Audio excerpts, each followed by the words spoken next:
नमस्कार. तर आज आपण पाहणार आहोत श्रीमद भगवद्गीतेतील अध्याय 1 श्लोक 10.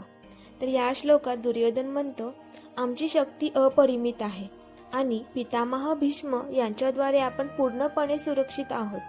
परंतु भीमाने काळजीपूर्वक रचलेली पांडवांची शक्ती अमर्यादित आहे. तर इथे दिसून येतं की दुर्योधन हा पितामह भीष्म यांनी रचलेली सेना आणि भीमाने रचलेली सेना यामध्ये कंपॅरिझन करतो आणि आपण कसे श्रेष्ठ आहोत हे दाखवण्याचा प्रयत्न करतो.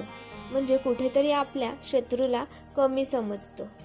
तर आजच्या श्लोकातून हे समजते की कधीच आपल्या शत्रूला कमी समजू नका.